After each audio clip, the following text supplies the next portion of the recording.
জিনা থেকে বা ব্যভিচার থেকে বেঁচে থাকার জন্য মাস্টারবেশন করা যাবে কিনা, হস্তমৈথুন? না সম্মানিত ভাই, এটা আপনি করতে পারবেন না। যদিও কেউ কেউ খুব মাইনর স্কলাররা, অল্প সংখ্যক কিছু স্কলাররা এই মত দিয়েছে যে জিনা থেকে বাঁচতে চাইলে মাস্টারবেশন করা যাবে, কিন্তু আসলে এটা ইসলামের বেঁধে দেওয়া কোনো প্রেসক্রিপশন নয়। এবং মেজরিটি স্কলাররা বলেছেন এই হস্তমৈথুন বা মাস্টারবেশন এটা মিনাল মুহাররামাত, এটা হারাম। মেজরিটি স্কলাররা, চার মাযহাবের সবাই বলেছে। আলাদা আলাদা কিছু স্কলাররাও এরকম মত পোষণ করেছে।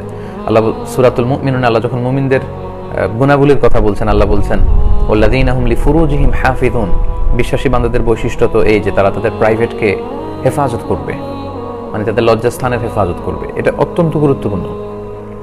এবং আল্লাহ রাসূল সাল্লাল্লাহু আলাইহি ওয়াসাল্লাম বলেছেন মাইয়াদমান লি মা বাইনা লিহিয়াইহি ওয়া মা বাইনা রিজলাইহি আদমান লাহুল জান্নাহ, আমার যে উম্মত দুটি অঙ্গের পাপ করবে না বলে আমাকে গ্যারান্টি দেয়, আমি তাকে জান্নাতের গ্যারান্টি দেই।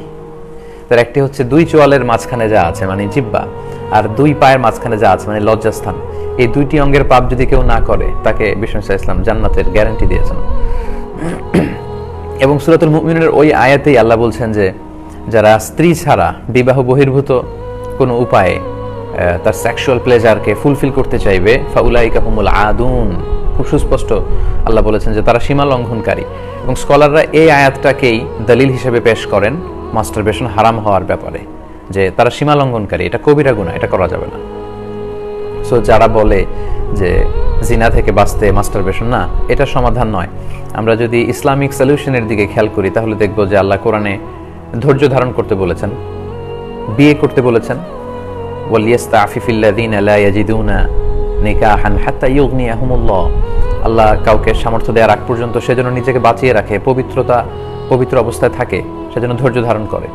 এবং আল্লাহ রাসূল সাল্লাল্লাহু আলাইহি ওয়াসাল্লাম যুবকদেরকে উদ্দেশ্য করে বলেছেন ইয়া মা'আশারাশ শাবাব, হে যুবক সম্প্রদায়, মান ইসতাতা'a মিনকুমুল বাআতা ফালিয়াতাযাওয়াজ, তোমাদের মধ্য থেকে যাদের শারীরিক সামর্থ্য আছে, আর্থিক সঙ্গতি আছে, তারা বিয়ে করো। তো প্রেসক্রিপশন হচ্ছে নাম্বার 1 হচ্ছে বিয়ে।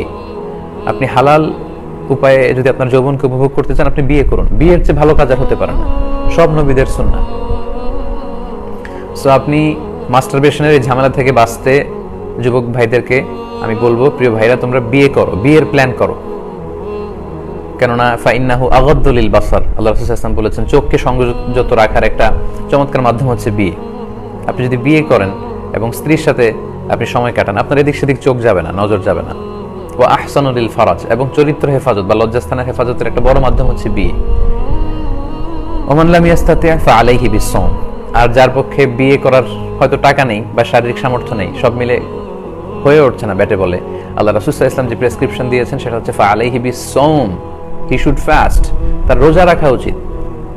ফাইন্নাহু লাহু ভিজা, কারণ এই সিয়াম, এই রোজা বা এই নফল সিয়ামের মধ্য দিয়ে এটা ভিজা, এটা কাইন্ড অফ প্রোটেকশন, এটা ঢালের মতো। ঢাল যেমনি যুদ্ধে আঘাত থেকে বাঁচায়, তেমনি সিয়াম আপনাকে বাঁচাবে।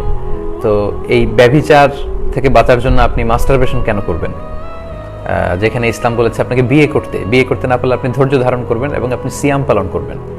তো আমরা যদি সিয়ামের অভ্যেস করি এবং খুব দ্রুত বিয়ে করার প্ল্যান করি, তাহলে দেখা যাবে যে এই বিষয়গুলো, এই অভ্যেসগুলো আমাদের মধ্য থেকে অনেকটাই কেটে যাবে ইনশাআল্লাহ।